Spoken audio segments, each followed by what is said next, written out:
You need to leave. Now. The words slice through the elegant dining room of Lumiere like a blade through silk. Brad Thompson, the restaurant manager, stands over Amara Williams, a black woman in a navy blazer who clutches her briefcase at the hostess station. Crystal chandeliers cast shadows across her face as 30 pairs of eyes turn to watch. "Ma'am, this establishment has a strict dress code and clientele expectations," Brad continues, his voice carrying the authority of someone who's never been challenged. "I'm going to have to ask you to leave before you make our guests uncomfortable." Amara's fingers tighten around her briefcase handle. She's dressed professionally, more appropriately than half the diners present, but Brad's eyes see only what his prejudice allows. "I just wanted to—" Amara begins. "No exceptions," Brad cuts her off. "Security can escort you out if necessary." The hostess, Maria, shifts uncomfortably behind her podium. Something about this feels wrong, but challenging Brad means risking her job. Amara looks around the restaurant, her restaurant, and makes a decision that will change everything. What would you do if you were told to get out of your own business? Tell me where you're watching from. Brad doesn't know he just told the owner of the entire restaurant to leave. 30 minutes earlier, Amara Williams steps out of an Uber in front of Lumiere, her flagship restaurant in downtown Chicago's Gold Coast. No flashy car announces her arrival. No entourage follows. Just a successful businesswoman carrying a leather briefcase, observing her establishment from the sidewalk.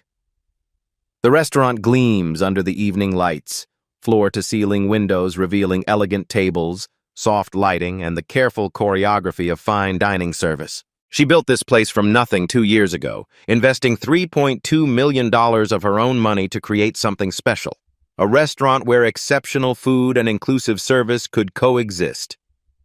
Through the windows, she watches the dinner crowd, predominantly white professionals, couples celebrating anniversaries, business dinners conducted over wine lists that cost more than most people's monthly salaries. This is exactly what she envisioned, but something feels off tonight. Brad Thompson notices her through the glass. In his 8 years managing upscale restaurants, he's developed what he calls situational awareness, the ability to spot people who don't belong. The black woman standing outside, studying the entrance, triggers every unconscious bias he's cultivated. She enters through the heavy glass doors, and Brad immediately intercepts her path to the hostess station. Something about her composed confidence irritates him. She's too comfortable, too familiar with the space. "Good evening," Amara says to Maria, the young Latina hostess. "I'd like to—" "Excuse me," Brad interrupts, materializing beside the podium like a storm cloud. "Are you here for a reservation?" Amara studies his face, the slight sneer, the way his eyes assess her clothing, her briefcase, her very presence. She's seen this look before, but never in her own establishment. "I'm here to inspect the operation," she says simply. Brad's eyebrows raise. "Inspect? Ma'am, I think there's been some confusion. This is Lumiere, a fine dining establishment. Perhaps you're looking for the community center down the street?" The condescension in his voice is unmistakable. Maria's stomach tightens as she recognizes the tone Brad uses when he wants someone gone. "No confusion," Amara replies, her voice steady. "I'm exactly where I need to be." Brad sizes her up again. The off-the-rack blazer, the practical briefcase, the absence of obvious wealth markers. His prejudice calcifies into certainty.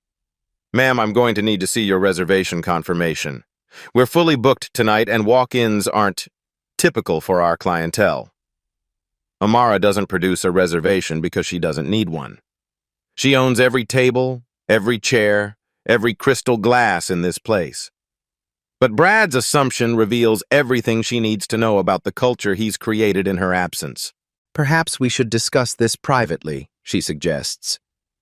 "There's nothing to discuss," Brad responds, his voice hardening with authority he believes he possesses. Amara's calm response to his aggression suggests she knows something Brad doesn't. Brad Thompson has handled situations like this before. In his previous position at the Winnetka Country Club, he'd mastered the art of exclusion, using policy and procedure to maintain what members called standards. Lumiere may be downtown Chicago rather than suburban privilege, but the principles remain the same. "Ma'am, I'm going to need you to state your business here," Brad announces, his voice carrying across the dining room. Several nearby tables pause their conversations to observe the confrontation. "I told you," Amara responds calmly. "I'm here to inspect the operation." "Inspect?" Brad's laugh is sharp and dismissive. "On whose authority? Are you from the health department? The city? Because I can assure you, all our permits and certifications are current." Amara studies his face, noting the way he positions himself between her and the dining room, the way his voice projects to ensure maximum audience participation in her humiliation. "I'd like to review your wine list," she says. "Our wine list?" Brad's condescension reaches new heights. "Ma'am, our wine selections start at $45 per bottle. Perhaps you'd be more comfortable at the Olive Garden." The suggestion lands like a slap. Maria winces behind the hostess podium. Carlos, a server passing with a tray of appetizers, slows his pace to listen. "I'm familiar with wine pricing," Amara replies. "What I'm curious about is your markup structure and vendor relationships." Brad's eyes narrow. Her questions are too specific, too knowledgeable. "Ma'am, that information is proprietary. I don't know what kind of scam you're running, but—" "Scam?" Amara's voice remains level, but something dangerous flickers in her eyes. "Look, I've been in hospitality for 8 years. I know when someone's fishing for information they shouldn't have. Whatever you're selling, whatever angle you're working, we're not interested." A young professional woman at table 12 discreetly starts recording on her phone, sensing the confrontation escalating beyond normal restaurant drama. "Mr. Amara waits for his name. "Thompson, Brad Thompson, and I'm the general manager of this establishment." "Mr. Thompson, I'd like to speak with whoever is above you in the hierarchy." Brad's smile turns predatory. "Ma'am, I am the hierarchy. The owners live in Europe and trust me to handle operations, which means what I say goes." The irony would be amusing if it weren't so offensive. Amara owns this restaurant, built it from the ground up, and hired Brad 6 months ago during her expansion into Milwaukee. She'd trusted her assistant manager's recommendation without conducting the interview personally, a mistake she's now paying for. "I see," Amara says quietly. "And part of your operational authority includes determining who belongs here?" "Exactly, and you clearly don't." When Amara asks about the wine selection, Brad makes a comment that crosses every line. Brad Thompson decides it's time to end this charade with decisive authority. 8 years in upscale hospitality has taught him that some people need clear boundaries, and this woman's persistent questioning suggests she's either delusional or running some kind of elaborate con. "Ma'am," Brad announces, his voice projecting across the dining room like a theater performance, "I'm going to need you to remove yourself from the premises immediately." "On what grounds?" Amara asks, her composure unshaken. "On the grounds that you're disrupting our guests' dining experience with inappropriate behavior." Brad gestures toward the surrounding tables where conversations have stopped and faces have turned to watch the spectacle. An elderly white couple at table 8 nods approvingly. They didn't pay premium prices to watch someone obviously out of place create disturbances. "What exactly is inappropriate about my behavior?" Amara's question is delivered with the precision of someone accustomed to courtrooms. "Your refusal to leave when asked, your interrogation about proprietary business information, your obvious attempt to gain access to areas where you don't belong." Brad opens her briefcase without permission, examining the contents like a security checkpoint. Inside, business documents, a laptop, restaurant industry publications, and financial reports. He fans through the papers dismissively. "Studying up on the restaurant business?" he sneers. "Let me guess, you're writing a Yelp review?" Or maybe you're one of those food bloggers looking for a story. Maria watches from behind the hostess station, her hands trembling.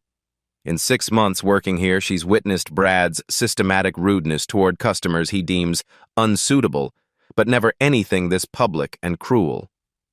"Sir," Amara says quietly, "I think you're making assumptions." "I'm making observations," Brad cuts her off. "I see someone who walked in here without a reservation, refuses to leave when asked, and is now attempting to access confidential business information. That sounds like suspicious behavior to me." Carlos, the server, exchanges glances with Jennifer, the sommelier.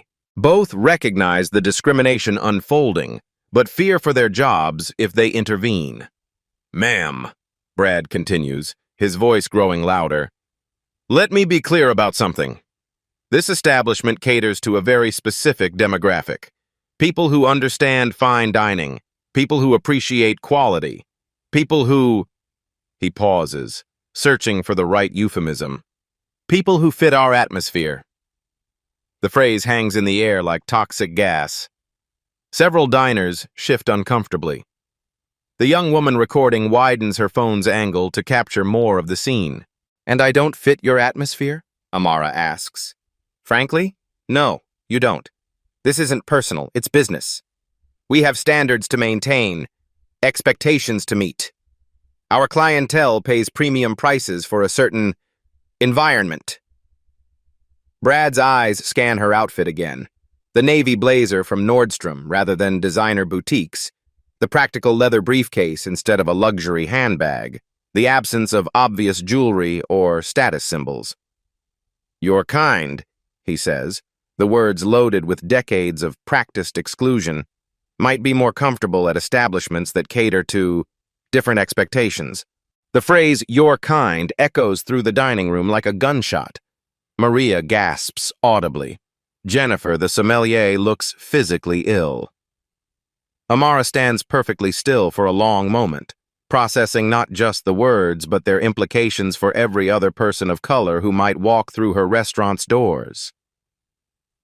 "I see," she says finally. "You're saying people like me don't belong in places like this." "I'm saying everyone should know their place," Brad responds, confident in his authority. "And your place isn't here." Amara quietly says, "I'll remember everything you've said tonight," and heads for the door. Amara Williams sits in the back seat of an Uber, watching Lumiere's warm lights recede through the rear window. The driver, a middle-aged black man named Jerome, glances at her in the rearview mirror. "You okay back there? You look like you've seen a ghost." "Something like that," Amara murmurs, her fingers tight around her briefcase handle. The humiliation burns, but beneath the pain lies something more dangerous. Determination. She built Williams' Hospitality Group from a single food truck on Chicago's South Side.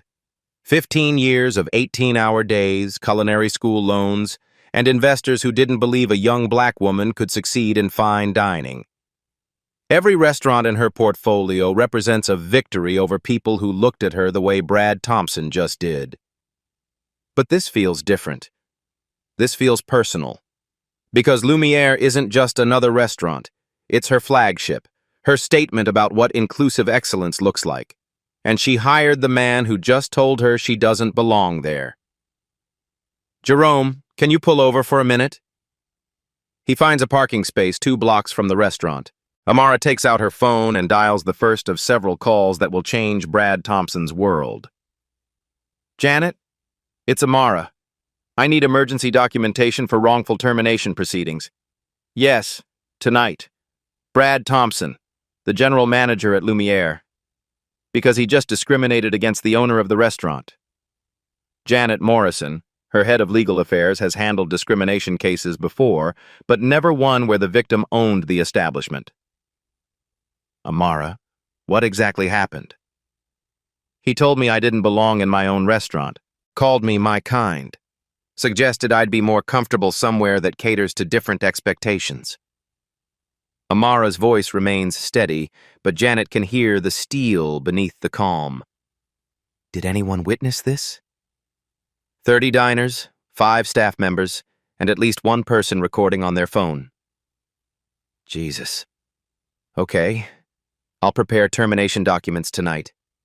Do you want to press criminal charges? Let's see how he responds to unemployment first. The second call goes to Michael Chen, her HR director. Michael, prepare immediate termination protocols for Brad Thompson. Effective tomorrow morning. Gross misconduct, discriminatory behavior, violation of company values. Yes, I'll explain everything later. The third call reaches David Park, her business partner and co-founder of Williams Hospitality Group. David, we have a problem at Lumiere. The new manager. No, worse than incompetent. He's a liability. Meet me at the office in an hour. The fourth call connects her to Sarah Martinez, head of public relations. Sarah, prepare crisis communication strategy. We're about to make personnel changes that might attract attention. The kind of attention that comes with firing someone for racism. In our own restaurant. Amara reviews the security footage on her phone. Lumiere's cameras are connected to her mobile app for remote monitoring.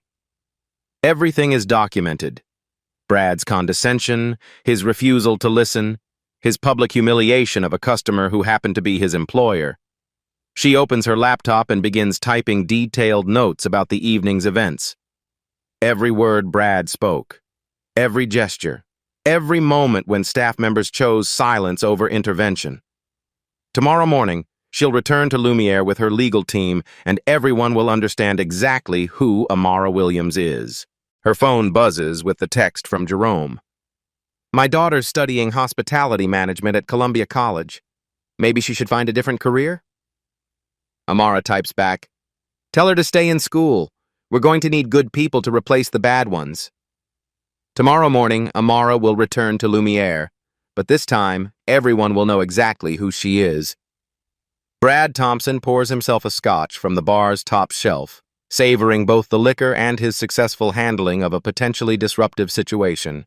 The dining room has returned to its normal rhythm, the soft clink of crystal, murmured conversations about quarterly earnings and weekend plans in the Hamptons. Maria, he calls to the hostess station. Good catch on that situation earlier. You recognized she didn't belong here. Maria Gonzalez shifts uncomfortably behind her podium. Mr. Thompson, I'm not sure she was actually causing any problems. Maria, you've been here 6 months. Trust me, I've been doing this for 8 years. Some people try to take advantage of hospitality, and you have to shut it down quickly before it spreads. But Maria can't shake the image of the woman's dignity under assault. The way she remained calm despite Brad's escalating aggression. Something about the encounter felt wrong. Fundamentally wrong. Carlos approaches the hostess station with dirty plates from table 12. Brad, the woman at 12 wants to speak with you. The young professional who'd been recording looks up as Brad approaches her table. Sir, I wanted to ask about what just happened with that woman. Nothing to concern yourself with, Brad replies smoothly. Just a confused individual who wandered into the wrong establishment. We handle these situations quickly to minimize disruption to our valued guests. She seemed perfectly polite to me. Ma'am, appearances can be deceiving. Part of maintaining standards means recognizing when someone doesn't understand the environment they're entering. The woman, Sarah Chen, a tech executive, studies Brad's face carefully. And you determined she didn't understand based on experience. 8 years in hospitality management teaches you to read people quickly. Sarah nods slowly, her phone still recording under the table. I see. Well, I wanted you to know that I posted a video of the interaction on TikTok.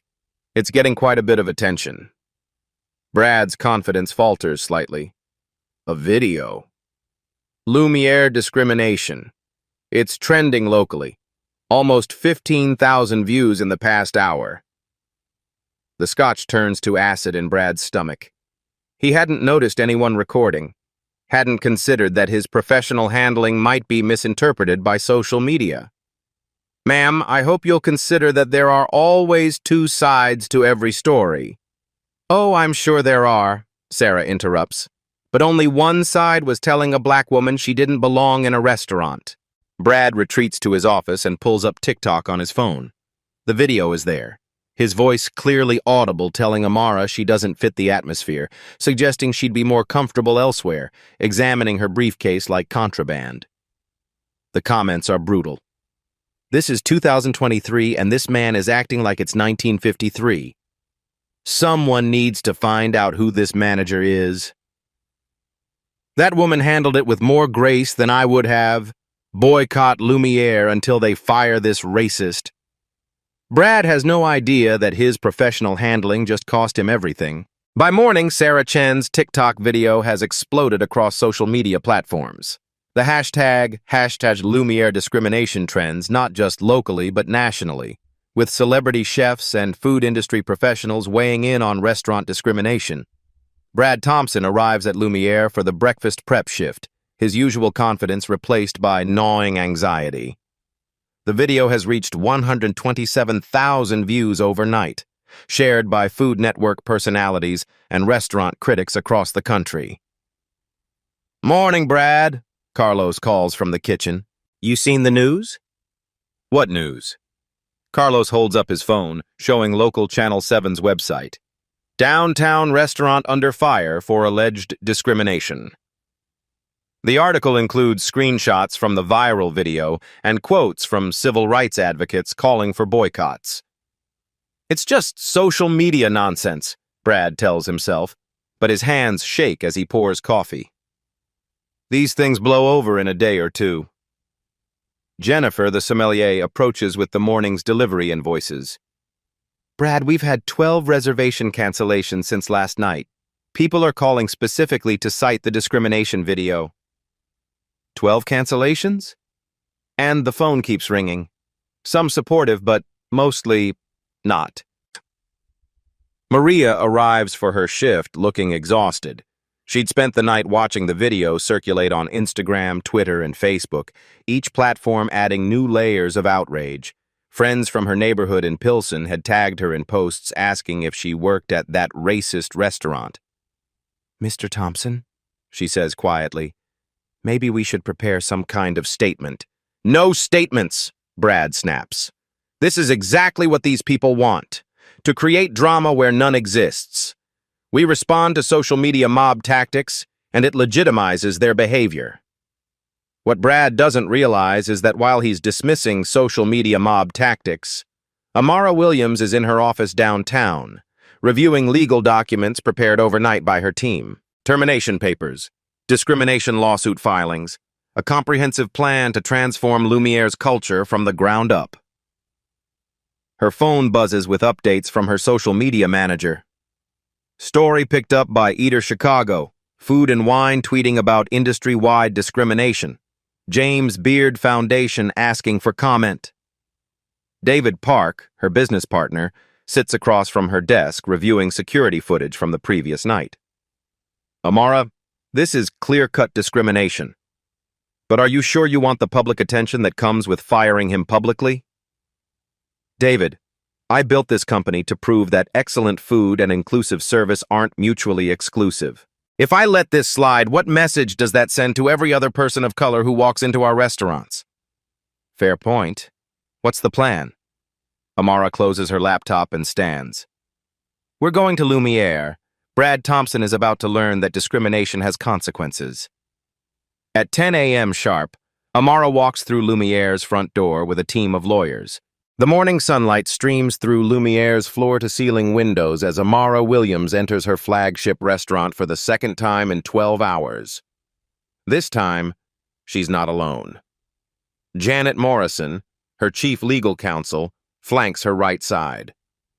Michael Chen, HR director, walks to her left. Behind them, a paralegal carries a briefcase full of documents that will end Brad Thompson's career. Brad emerges from the kitchen reviewing inventory sheets, still wearing the confidence of a man who believes his authority is unquestionable. He recognizes Amara immediately, the troublemaker from last night, returning with what appears to be a small legal team. "Ma'am, I thought I made myself clear yesterday evening," Brad announces, his voice carrying the same condescending authority. "You're not welcome in this establishment." "Mr. Thompson?" Janet Morrison steps forward, her voice crisp with legal precision. I'm Janet Morrison, legal counsel for Williams Hospitality Group. We need to discuss your employment status. Brad's eyes narrow as he processes the words. Williams Hospitality Group? I've never heard of... The company that owns this restaurant, Michael Chen interrupts. Along with 11 others across Chicago and Milwaukee. The color drains from Brad's face as the implications begin to register. His eyes dart between the legal team and Amara, who stands quietly observing his mounting panic. This is some kind of mistake, Brad stammers. The owners live in Europe. I report directly to... You report to me, Amara says quietly. Or rather, you reported to me until last night. Staff members begin gathering near the kitchen doors. Maria, Carlos, Jennifer, and others who witnessed the previous evening's confrontation. The pieces of a puzzle they didn't know they were solving suddenly click into place. You're claiming to be... Brad can't complete the sentence. I'm not claiming anything, Amara responds. I am Amara Williams, founder and CEO of Williams Hospitality Group. This is my restaurant. You work for me. Or rather, you worked for me until you decided people like me don't belong here. Brad's legs feel unsteady. The woman he humiliated, the person he told to know her place, owns everything around him. Every table, every chair, every crystal glass he'd used to establish his authority. Mr. Thompson, Janet Morrison continues, you're terminated for cause, effective immediately. Gross misconduct, discriminatory behavior, and violation of company policy regarding inclusive service. This is impossible, Brad whispers. You can't just... Security will escort you from the premises, Michael Chen adds. You have 10 minutes to collect personal belongings from your office. Company property remains here. Carlos, the server who'd watched Brad's discrimination with silent discomfort, steps forward. Ms. Williams, I wanted to apologize for not saying anything last night. I should have... Carlos, Amara interrupts gently. We'll discuss how to improve our culture going forward. Right now, I need to address the immediate situation. Can you guess what she's about to reveal? Drop your predictions in the comments. Brad looks around desperately, seeking support from staff who've endured his management for 6 months. He finds only uncomfortable silence and averted eyes. Amara says 4 words that will change everything. I own this restaurant. The words land in the dining room like thunder. I am Amara Williams, owner and CEO of Williams Hospitality Group. Brad Thompson's face cycles through shock, disbelief, and growing horror as the full magnitude of his mistake becomes clear. The woman he humiliated, the person he told didn't belong, owns not just this restaurant, but an empire. Williams Hospitality Group, Amara continues, her voice steady and professional, operates 12 upscale restaurants across Chicago and Milwaukee. Annual revenue, $47 million.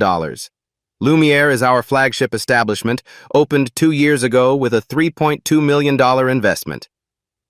Maria's hand flies to her mouth. She recognizes the name from industry publications. Williams Hospitality Group has been featured in Food and Wine, Bon Appetit, and Restaurant Business magazine as a leader in inclusive fine dining. Our mission, Amara continues, has always been simple. Prove that exceptional food and service don't require exclusion. Great hospitality means making everyone feel welcome regardless of their appearance, background, or perceived social status. Carlos steps forward, his voice barely above a whisper. Ms. Williams, I'm so sorry. I should have said something last night. Carlos, you were afraid for your job. I understand that. But going forward, we're creating an environment where speaking up for what's right is rewarded, not punished. Jennifer, the sommelier, looks physically ill. I watched it happen and did nothing. I'm ashamed. Jennifer, shame is the beginning of growth. What matters is what we do next. Brad finds his voice, desperation making him bold. This is some kind of elaborate scam. I don't believe... Janet Morrison opens her briefcase and produces incorporation documents, business licenses, and property deeds. Mr. Thompson, these are public records. Williams Hospitality Group purchased this property in March 2021. Ms. Williams has owned this restaurant since before you were hired. The irony is devastating. Brad had bragged about his authority, claiming the owners trusted him to maintain standards.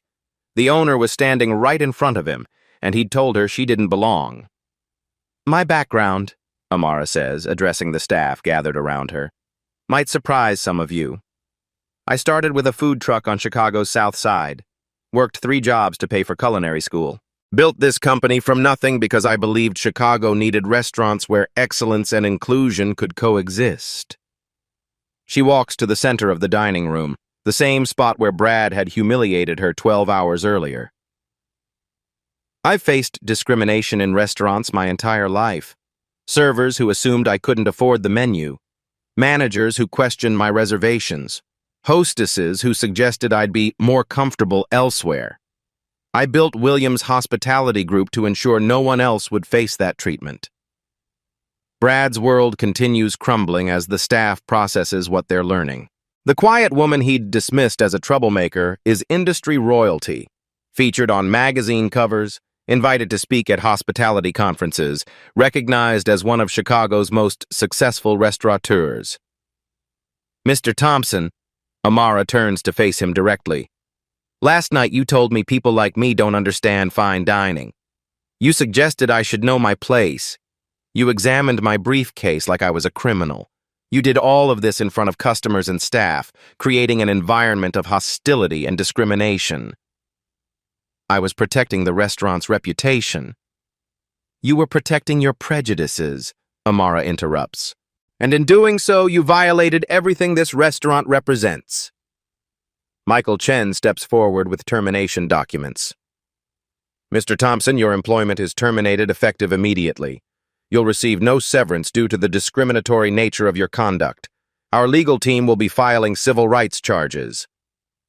This isn't legal, Brad protests weakly. Mr. Thompson, Janet Morrison responds, discrimination based on race is not only grounds for termination, it's a federal crime. The video evidence from last night provides clear documentation of your violations. Amara addresses her staff. Everyone will have the opportunity to continue their employment here, but only after comprehensive training on inclusive service. This restaurant will become a model for the industry, a place where talent and dedication matter more than appearance or assumptions. Maria raises her hand tentatively. Ms. Williams, what can we do to make this right? Maria, you can start by treating every guest who walks through that door with the same respect you'd want for your own family. Excellence in hospitality isn't about excluding people, it's about including everyone in something special. Brad makes one last, desperate attempt. The customers expect a certain atmosphere. The customers expect great food and excellent service, Amara cuts him off. They don't expect discrimination, and any customer who does expect that isn't welcome in my restaurant. Security guards arrive, summoned by Michael Chen, to escort Brad from the premises. As he's led toward the exit, Brad turns back one final time. This won't change anything, he says. People like you still don't belong in places like this. Amara's response is quiet but reaches every corner of the dining room. Mr. Thompson, I don't belong in places like this. I built places like this so everyone belongs. But Amara's not done. The legal and professional consequences for Brad are just beginning. Within 24 hours of Brad Thompson's termination, the story explodes across every major platform. Sarah Chen's original TikTok video reaches 3.2 million views. Hashtag Lumiere discrimination trends nationally alongside #Williams, hospitality, and #own the table. Celebrity chef Jose Andres tweets, discrimination has no place in hospitality. Proud of Amara Williams for taking a stand. The post garners 47,000 retweets in 6 hours. Food Network's official account shares the story. Restaurant owner faces discrimination in her own establishment. fires manager responsible. The video compilation reaches 1.8 million views by midnight.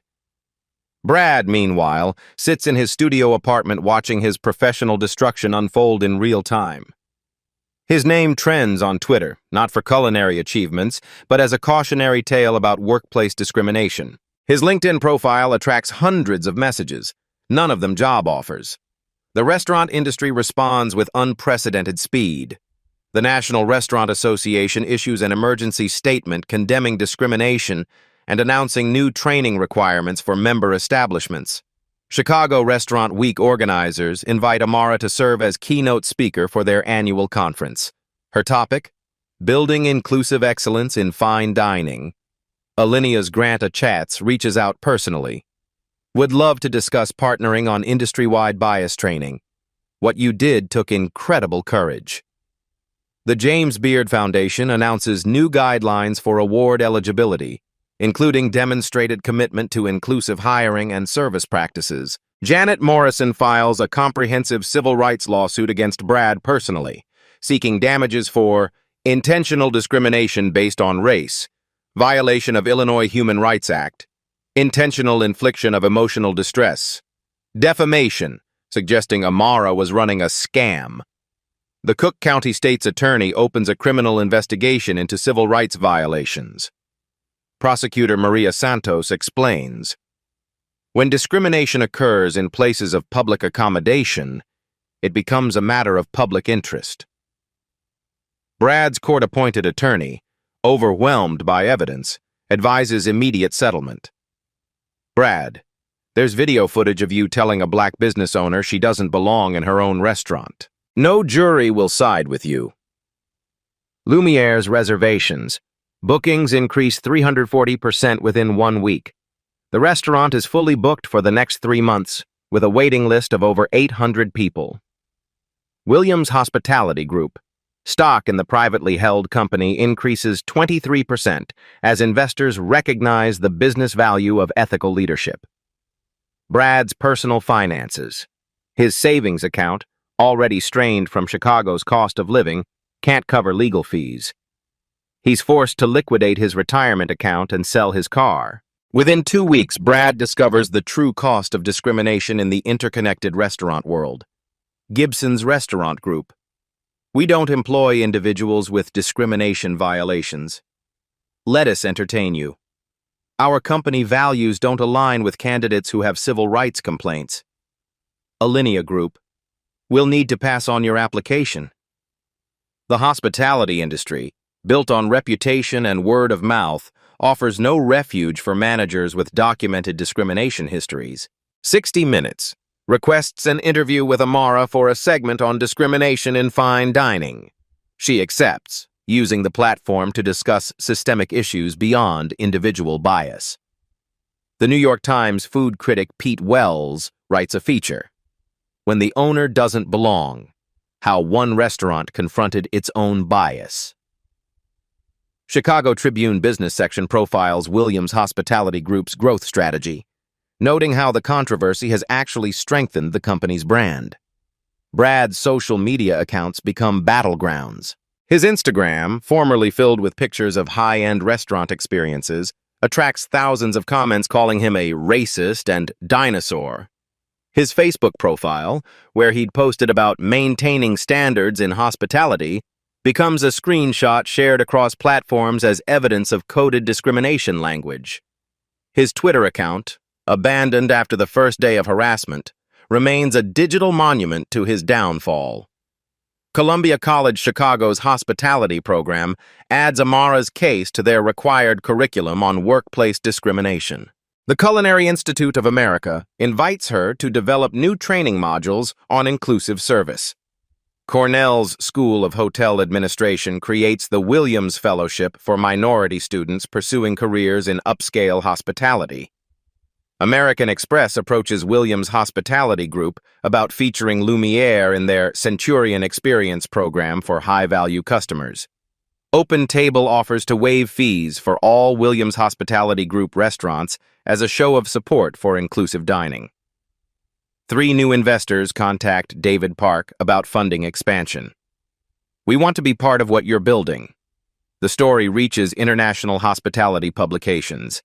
Caterer magazine in London features Amara on their cover, the owner who fought back. Restaurant Australia invites her to speak at their annual conference on building inclusive food cultures. The World Economic Forum extends an invitation to join their hospitality diversity panel. Brad Thompson works as a night shift line cook at a 24-hour diner in suburban Schaumburg. His $65,000 management salary has become $28,000 in hourly wages. His professional reputation, built over 8 years, was destroyed in 8 seconds of video. Amara Williams graces the cover of Entrepreneur magazine, the CEO who turned discrimination into industry transformation. Williams Hospitality Group announces 3 new restaurant acquisitions and plans for expansion into Detroit and Cleveland. The discrimination lawsuit settles out of court. Brad pays $75,000 in damages and agrees to complete 200 hours of bias training and community service. Brad's court hearing will determine if discrimination in restaurants carries criminal consequences. 6 months after the viral video that destroyed his career, Brad Thompson sits in Cook County Criminal Court wearing a wrinkled dress shirt and borrowed tie. The federal courtroom is packed with reporters, civil rights advocates, and hospitality industry professionals who've come to witness what many consider a landmark case in restaurant discrimination. Judge Patricia Williams, no relation to Amara, presides over proceedings that will determine whether workplace discrimination in public accommodations constitutes criminal behavior. The irony of a black female judge hearing Brad's case isn't lost on anyone present. This case, Judge Williams announces, concerns more than individual misconduct. It addresses systemic discrimination in an industry that serves the public and employs millions of Americans. Amara takes the witness stand first, her testimony measured and devastating. She wears the same navy blazer from that night at Lumiere, not as a victim, but as a business leader demanding accountability. Your Honor, Mr. Thompson didn't just discriminate against me personally. He created an environment where staff members learned that certain customers don't deserve basic respect. That environment is toxic to employees and devastating to communities. The prosecution presents crushing evidence. The viral TikTok video showing Brad's discriminatory language, security footage from Lumiere's cameras, and testimony from staff members who witnessed the incident. Carlos, the server, testifies about the hostile work environment. Mr. Thompson regularly made comments about customers he felt didn't belong. He taught us to categorize people by appearance rather than treat everyone with respect. Maria, the hostess, describes the fear that kept staff silent. We knew what we saw was wrong, but challenging Mr. Thompson meant risking our jobs. He made it clear that questioning his judgment was insubordination. Jennifer, the sommelier, shares the most damaging testimony. The night before the incident, Mr. Thompson told me that certain types of people were bad for business. He was specifically referring to minority customers. Brad's public defender, overmatched by the evidence and media attention, attempts a desperate defense. Your Honor, my client made errors in judgment, but criminal charges for workplace discrimination set a dangerous precedent. Counselor, Judge Williams interrupts. Dangerous precedents are what allow discrimination to flourish unchecked. This court will determine whether Mr. Thompson's actions constitute criminal violation of civil rights. When called to testify, Brad attempts to justify his behavior with language that only confirms his guilt. Your Honor, I was trying to maintain the restaurant's reputation. In fine dining, atmosphere is everything. Certain situations can disrupt the experience we're trying to create. What situations, Mr. Thompson? When people who don't understand the environment try to access services they're not prepared for. And you determined, Ms. Williams wasn't prepared based on what criteria? Brad realizes he's trapped. Any honest answer confirms racial discrimination. Any lie constitutes perjury. Experience, he answers weakly. 8 years in hospitality management. Experience in excluding people based on race? No, I wasn't thinking about race. The prosecution plays the video again, Brad's voice clearly audible. Your kind might be more comfortable at establishments that cater to different expectations. Mr. Thompson, Judge Williams asks, what did you mean by your kind? Brad's silence stretches for 30 seconds before his attorney whispers urgent advice about self-incrimination. The prosecution's closing argument is devastating. Your Honor, Mr. Thompson's testimony confirms what video evidence already proved. He systematically excluded customers based on racial assumptions. This isn't a workplace dispute. It's a civil rights violation that demands criminal accountability. Judge Williams deliberates for 2 hours before returning with her verdict. Mr. Thompson, your actions constitute willful violation of the Illinois Human Rights Act and federal civil rights statutes. You created a hostile environment for both customers and employees based on racial prejudice. You're sentenced to 18 months in county jail, suspended to 36 months supervised probation, $50,000 in fines, 500 hours of community service at civil rights organizations, mandatory bias counseling, and lifetime prohibition from restaurant management positions. Brad's legs buckle as the reality hits. Not only is his hospitality career over, but he'll spend the next 3 years under court supervision, working with the very communities he discriminated against. Outside the courthouse, Amara addresses a crowd of supporters and media. Today's verdict sends a clear message. Discrimination isn't just morally wrong, it's criminally wrong. This case protects every person who walks into a restaurant expecting to be treated with basic human dignity. The verdict will reshape how the entire restaurant industry approaches inclusion. The Williams versus Thompson case creates seismic shifts across the American restaurant industry. Within 6 months, Lumiere standards become the benchmark for inclusive hospitality nationwide. The National Restaurant Association announces mandatory bias training for all member establishments. CEO Michelle Williams, no relation, states, the Amara Williams case proves that discrimination isn't just morally wrong, it's economically devastating. The James Beard Foundation revises award criteria to include demonstrated commitment to inclusive service. Restaurants must now document diversity training and inclusive hiring practices to qualify for recognition.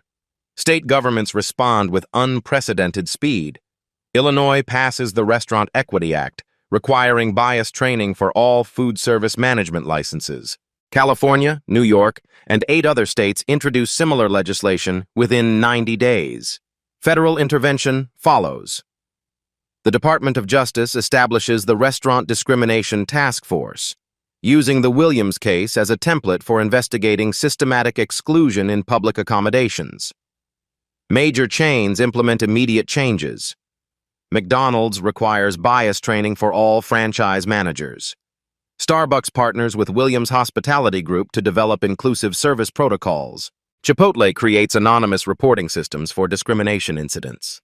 Fine dining establishments rush to demonstrate inclusive commitment. The French Laundry announces partnership with historically Black culinary schools. 11 Madison Park creates mentorship programs for minority restaurant workers. Le Bernardin implements dignity training for all front-of-house staff. Culinary education transforms. The Culinary Institute of America makes bias awareness mandatory curriculum. Johnson & Wales University creates the Williams Center for Inclusive Hospitality. Community colleges across the country add discrimination awareness to food service programs. Technology companies respond. OpenTable develops bias reporting features allowing customers to flag discriminatory treatment. Yelp adds inclusive service ratings to restaurant profiles.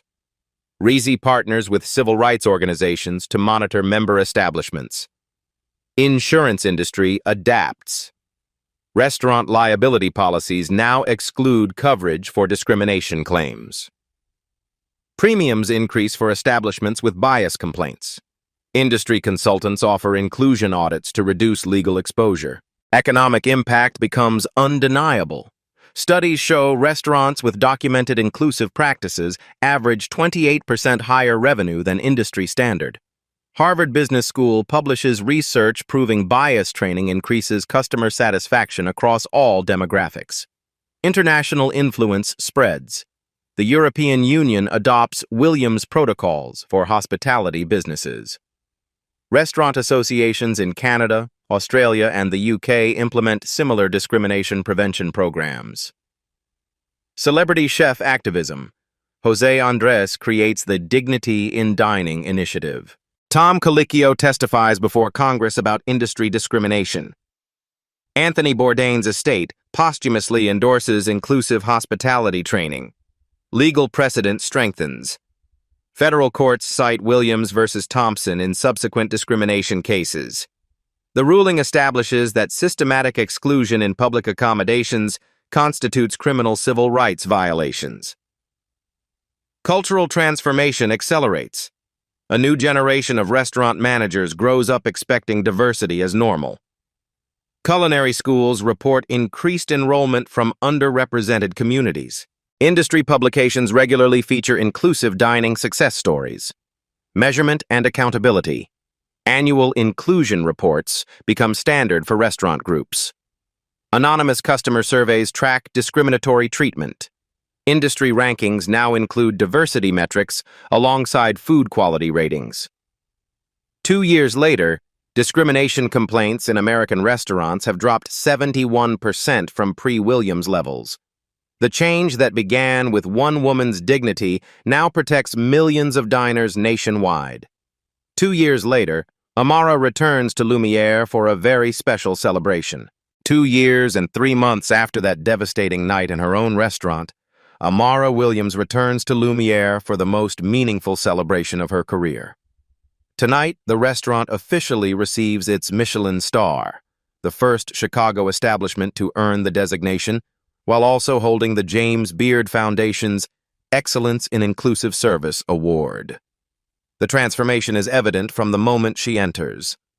The hostess station, now staffed by Marcus Rodriguez, a graduate of the Williams Fellowship Program, reflects the diversity Amara always envisioned. Behind him, the dining room buzzes with conversations in multiple languages, couples of every background sharing anniversary dinners, business meetings conducted by professionals who no longer worry about whether they'll be welcomed. Maria Gonzalez, promoted to assistant general manager after completing Cornell's hospitality leadership program, greets Amara with genuine warmth. Ms. Williams, thank you for believing in us when we couldn't believe in ourselves. The staff has evolved beyond recognition. Carlos now leads the sommelier program, having discovered a passion for wine education after Amara sponsored his advanced certification. Jennifer manages the front-of-house team with confidence born from knowing that inclusive service isn't just policy, it's profitable. Amara, David Park approaches with the evening's reservation report. We're booked solid for the next 4 months. The waiting list has over 1,200 names. She nods, unsurprised. Excellence and inclusion have proven to be complementary forces, not competing ones. Lumiere's transformation into Chicago's most sought-after reservation demonstrates what she's always believed. People want to spend money at places that respect their dignity. At table 12, the same table where Sarah Chen recorded the viral video that changed everything, a young black girl celebrates her birthday with her family. She orders the tasting menu with the confidence of someone who's never been told she doesn't belong anywhere. Amara's phone buzzes with a news alert. Former Lumiere manager Brad Thompson completes court-mandated community service. The article notes his work with the Chicago Urban League, teaching bias awareness to restaurant workers. Reports suggest genuine transformation, though trust must be earned through sustained action rather than court orders. Any regrets? David asks, following her gaze toward the table where her humiliation became her catalyst. About firing Brad? None. About the pain our family endured? If it prevents other families from experiencing the same discrimination, then it served a purpose larger than our comfort. Lisa Williams, Amara's wife of 15 years, joins them at the bar. The kids want to know if they can order dessert first tonight since it's a special occasion. Amara laughs, the first genuine laugh she's had in this space since the incident. Tell them this is their restaurant too. They can order whatever makes them happy. The evening's highlight comes when Dr. James Washington, a prominent civil rights attorney, approaches their table. Ms. Williams, I wanted to thank you personally. My daughter is studying hospitality management at Columbia College because of your example.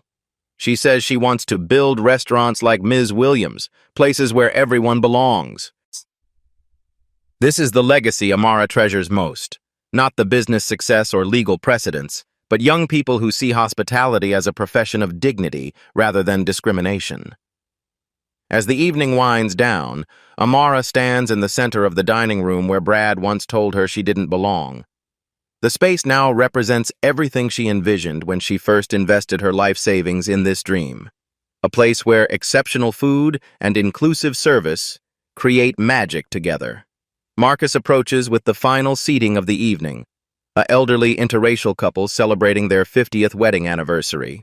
In 1973, they couldn't find restaurants that would serve them together. Tonight, they're treated like royalty by a staff that reflects the community's beautiful diversity.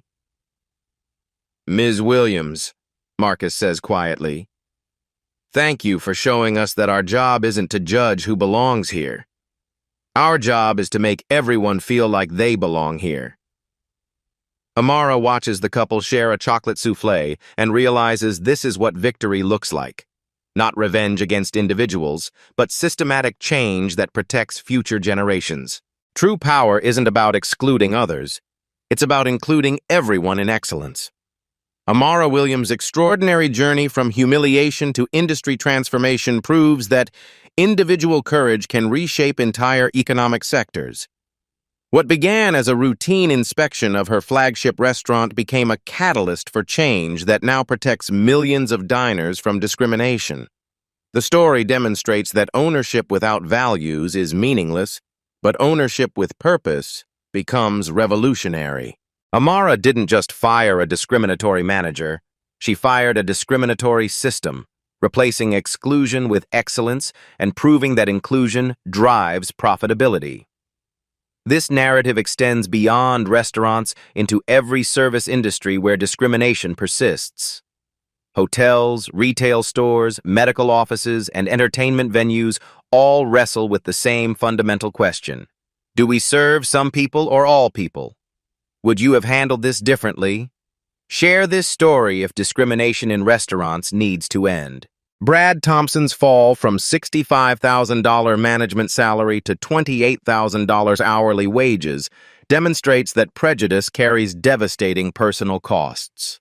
His 8-year career evaporated in 8 seconds of viral video because he couldn't see past the color of a customer's skin, who happened to own everything around him. But this story isn't really about Brad's downfall or even Amara's triumph. It's about Maria's promotion from hostess to assistant general manager. It's about Carlos discovering his passion for wine education. It's about Marcus learning that hospitality means making everyone feel they belong. Most importantly, it's about the young black girl celebrating her birthday at table 12, ordering the tasting menu with confidence because she's growing up in a world where her dignity isn't negotiable. The transformation at Lumiere sparked industry-wide changes that seemed impossible just 3 years ago. Bias training became standard practice. Inclusive hiring became competitive advantage. Anonymous reporting systems gave employees power to prevent discrimination before it escalates. Your response to discrimination matters too. When you witness bias in restaurants, hotels, or any service business, you have choices that determine outcomes. You can stay silent and enable continuation, or speak up and demand accountability. Support businesses that demonstrate inclusive values. Leave reviews highlighting respectful treatment. Share stories of establishments that prove excellence and equality can coexist. Economic pressure creates faster change than legislation alone. Use Amara's case as a template. Document incidents, understand your rights, and remember that business owners who discriminate aren't just morally wrong, they're economically stupid.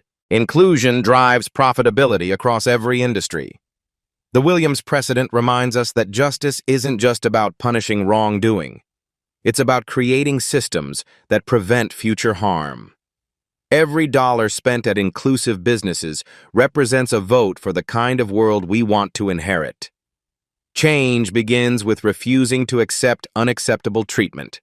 It continues with supporting leaders who create equitable environments. It's completed when the next generation can't imagine a world where respect depends on appearance rather than humanity.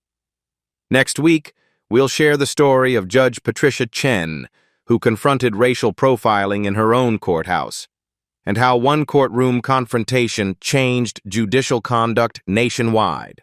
Subscribe now to see how justice professionals can become agents of systemic change.